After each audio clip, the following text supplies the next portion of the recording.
afternoon, everybody. So it's Kirsty here, and today I am going to be talking to you about 3 tips on how to stop taking things personally in the next 10 minutes. Bang.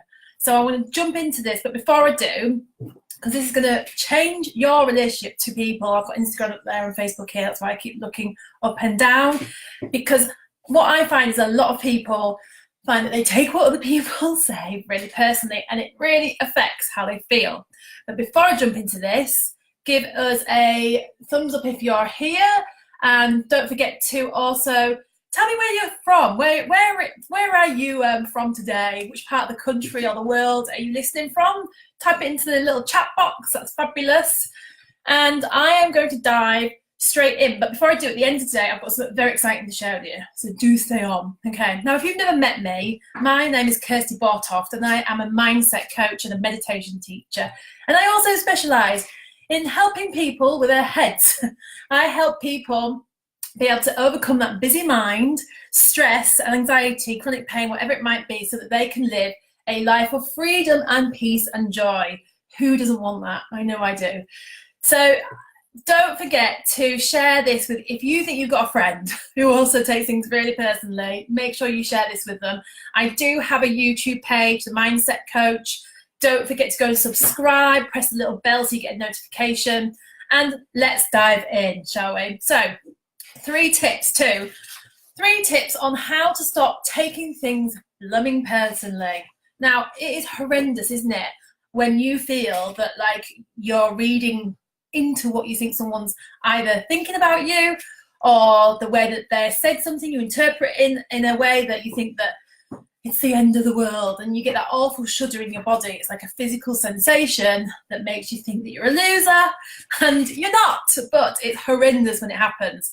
And so what we tend to do is we get that feeling and it triggers off a whole bunch of thoughts, and usually the thoughts sound like we're trying to interpret what we think somebody else is thinking.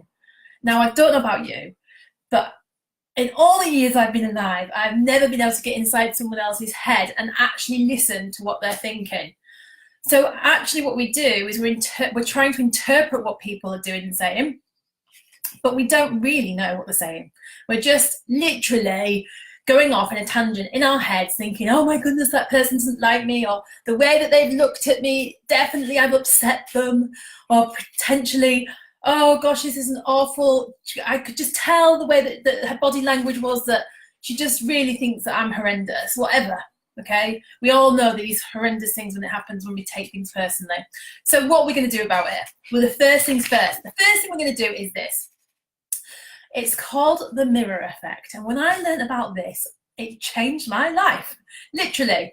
What the mirror effect is this, is that as we're going through life, things are going to happen to us, and some good, some bad, some indifferent. And sometimes things do come out of other people's mouths that we don't like.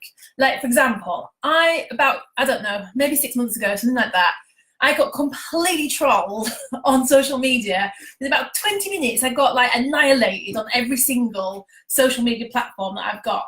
Now, I appreciate in the job that I do that I'm kind of like putting myself out there. I'm being fairly vulnerable. And so I'm more of a target, and I get that, for people to have an opinion. And of course, not everybody is going to like me, and I appreciate that. I don't like it. I like everyone's like me, but I appreciate that. Not everyone's going to gel with me. That's cool. And a lot of people hopefully will. But it was this download of like abuse within about 20 minutes, and it like just appeared, and I was in a meeting at the time. And you know, when your phone starts flagging up, and you kind of, really, you should just turn your phone off in a meeting, because it kind of like, I caught my eye, I saw some of these words, I was like, oh my goodness, what's going on? Came out the meeting, read it all, and I was like, I instantly got this like wave of like, oh my, dread. And it was like, oh my God, this is awful. I'm just trying to help people, and now people are interpreting it as though I'm some sort of bad woman. Anyway, blah, blah, blah, blah, blah. And then I remembered the mirror effect. So the mirror effect is basically this, is that no matter who somebody is, including yourself, that when somebody projects outwards to another human being in either a good way or a bad way, it is a direct reflection of their own happiness or discord. So actually, when somebody's seeing the good in you, they're actually seeing the reflection of themselves. They're actually seeing the good in themselves too, because they're actually that person. On the flip side, when somebody is going, rah, rah, rah, rah, rah, I think you're this, this, this, and this, they're actually talking about their own discord. They're just projecting it outwards. So the first thing is first, with taking things personally. If somebody is being horrible, you don't need to worry about it anymore, because all you need to do really is give that person some compassion, because they're clearly struggling, because it's not normal to want to project, especially if you don't know that person, or even if you think you do know that person. It's a really funny thing to do. So if you catch people projecting towards you, remember the mirror effect. Okay, you don't need to take this, you just need to give them a hug really if they're there, because that's what they really need. Don't take it personally. Okay, so that's step one. Step two, what have I got? Step two is zero attachment to outcome. This is another little nugget that I was once taught by my spiritual teacher many years ago, and it really, really helped me. So quite often we go through life, and maybe it's in a work capacity or a friendship or a family dynamic, and we have an idea of how we think it should look. So we have an idea of how that relationship should be, how that work colleague should be. Maybe it's a parent-daughter relationship, maybe it's, it could be anything, right? And so what we do is we tend to create an idea of in our minds of what it should look like. And then when it doesn't look like that, we have a total meltdown. Oh, hello, Angela Chalmers. Give me a thumbs up. Good to see you here. And so what we do is we actually have a total meltdown, because we're literally having this idea in our head of what we think something should look like. And when it doesn't meet that expectation, who gets upset? Ourselves. So this zero attachment to outcome is an absolute game changer. And what I mean by that is that when you stop being so bothered about what the future moment looks like, and you actually start living more in this moment, you don't get let down. And so you stop worrying about what other people think. And that is a big, I think it's like, that's a bit of freedom, I really believe. A massive piece of freedom. So as you're going forward over the Easter weekend, happy Easter everybody, remember that if you're in a dynamic, a family dynamic, a friendship, maybe you're just thinking about a work kind of issue that's going on, that there's no point carrying on trying to work out in your head what it needs to look like in a future moment. Because if you do that, you've got a massive chance that it won't meet that actual idea, and you're the person that's going to get let down. So stop. No attachment to outcome anymore. Deal? Fabulous. So that's step two. Also, the truth is that everyone has to like, and we have this idea from, I think it's almost like brainwashed into us actually, from being very little, that we have this idea that we need to be liked and accepted by every human.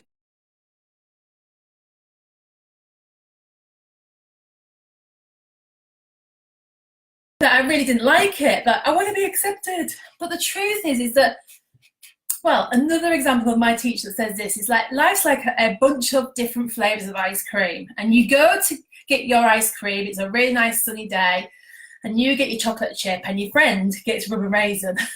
And you look at your friend and you think, oh my goodness, how could they even put rum and raisin anywhere near their lips? That's disgusting. Now your friend who's got rum and raisin thinks that chocolate mint chip is disgusting. Now, can you see that you've got this different array of ice creams, and not everyone is going to be your flavour? Does that matter, really? Does it really matter? No, it doesn't. Who cares if there's a percentage of people that you cross paths with momentarily in your life that are not your cup of tea? It doesn't matter. You just gravitate to your own tribe, and you know your tribe because they're similar to you. Or as my friend says, they're PLUs, people like us. We love people like ourselves, and that's why you'll notice friendship groups tend to be quite similar. They've got similar things that they're into, their pastimes, they might have had a similar experience in their life. We're all we like PLUs, we like people like us. So who cares if there is somebody out there in the ether that doesn't actually kind of be, well, they're not really part of your tribe. It doesn't matter. It doesn't matter. But the most important thing is that we don't keep putting our focus onto this one person who you potentially think is thinking bad things about you, or is potentially saying things that you're going to feel upset about, when you've got all these amazing humans in your life that totally get you. So remember, no attachment to outcome, but also, who cares if some people don't get you? Just be you, because like, you are a unique, wonderful, like amazing, unique blueprint. So just be you. So step 3. What is step 3? I have to look at my notes, can't remember. Step 3 is when you let other people upset you. Well, this is a bit similar, really. By allowing them to dictate how you feel, this is you giving your power away. And this is really important. Don't give your power away to other people. Own your own power, okay? So if you're going into a situation, and again, you've got no attachment to outcome anymore, so you're going out for dinner with a bunch of people, there's maybe been a certain scenario that's gone on in the past with a couple of people that are going to be in the table, you drop the attachment to outcome, and then you tell yourself that I'm not going to let anybody take my power away from me, and I'm definitely not going to get upset about it. I'm just going to like turn up in the moment, and I'm going to enjoy myself. And if it's not here and it's not now, I'm not going to worry about it. I am literally just going to go out for that dinner with my friends and see what happens. And what you'll find, 9 times out of 10, maybe 9.9 times out of 10, is totally fine. It's just that we go off into our heads and we start worrying about things and making things up again. And that's back to the whole thing about no attachment to outcome. So I have a really amazing quote that I want to read to you, because it's out of this book called The 4 Agreements. And I don't know if you've ever read it. If you haven't, go and order it. It's really simple, 4 agreements to this world, which is all about not taking things personally and about you becoming your best version of yourself, who's on there. Hi, Michael. And so if you haven't read this book, get it. I bought it from Amazon, but don't do what I did. So I ordered this book, and then suddenly this package came, which was about that big. And I'm like, this is weird. Opened it up, and I've like bought the mini version, pocket size. But anyway, 4 Agreements is a brilliant book. So this quote goes like this: even when a situation seems so personal, even if others insult you directly, it has nothing to do with you. What they say, what they do, and the opinions they give are according to the agreements they have in their own minds. Taking things personally makes you easy prey for these predators. The black magicians. They can hook you easily with one little opinion and feed you whatever poison they want. And because you take it personally, you eat it up. So I guess the really big important thing about this is don't swallow the poison, okay? The only reason that we take things personally is because we either see somebody, we overhear a little bit or a segment or something, we take it into our heads and we regurgitate it, and we put 2 and 2 together and we get 27. Now, sometimes it may be that what they've said is true, but as I've said back in point 1 of this, remember the mirror effect. Whatever is projected outwards from somebody is a direct reflection of what's going on for them, not you. So if someone's going, I think you're a blah, blah, blah, blah, blah, the only way that could ever upset you or harm you is if you took that and then you started regurgitating it. Do you know what? Actually, nothing on the outside of your world, i.e. outside of you, can ever, ever, ever, ever hurt you. The only way that it can is that you take some information and you start going over it and over and over and again in your head. And that is when you start to feel horrendous because every thought is attached to a feeling. And when we're kind of like going off onto negative thoughts, we don't get positive feelings in our body, we get negative feelings. So stop, okay? And remember that you have a choice. In the one thing that every human has, right, is a choice of what they decide to put their attention on. And so if you decide to put your attention on thinking about what you potentially think somebody else is thinking about you, or thinking about taking what someone said and then regurgitating in your head and diluting it and chopping it up and coming out with some elaborate kind of story of what you think they meant, you will always suffer. Don't suffer. Life's for having fun, right? So remember these 3 points. Point 1, the mirror effect. You remember that whatever is being projected outwards from somebody is a direct reflection of them, not you. Give me a thumbs up if that makes sense. Point 2, remember, what was point 2? Point 2 is 0 attachment to outcome. When you start to let go of the attachment of what you think things should look like, I promise you, suffering disappears. It's because the expectation we have doesn't meet the outcome, and that is a big gap, and that's what causes us pain. So just drop your attachment to outcome and start living in the moment. And the third thing is, remember that you, 2 things here actually, that 1, that you don't need to give your power away to people. Own your own power. Stop trying to read people's minds and thinking that they're talking about you or they're saying something that's not true. Even if they are talking about that, remember point 1, the mirror effect. Just drop it and remember it's more about them and you, not you. You're an amazing, multi-dimensional being who is a spiritual being in a human body. You have the power, I am not joking, to create the most magical and wonderful life. But it takes 1 thing, and that is that you have to take back control of where you put your attention.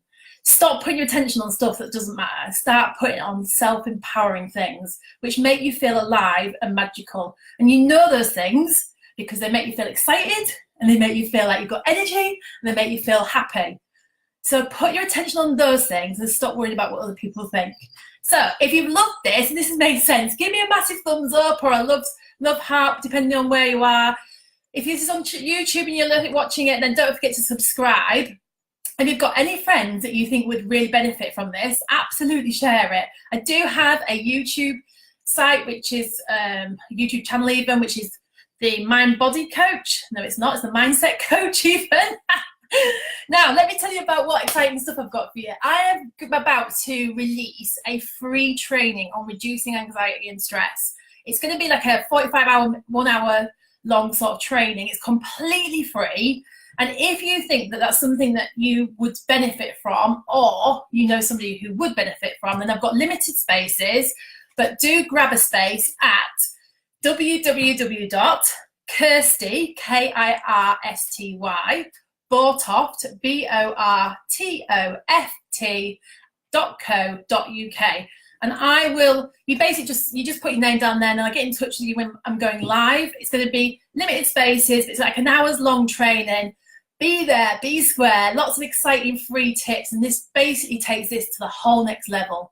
Other than that, have an amazing Easter weekend and I'll see you next Friday. Ciao, Bella.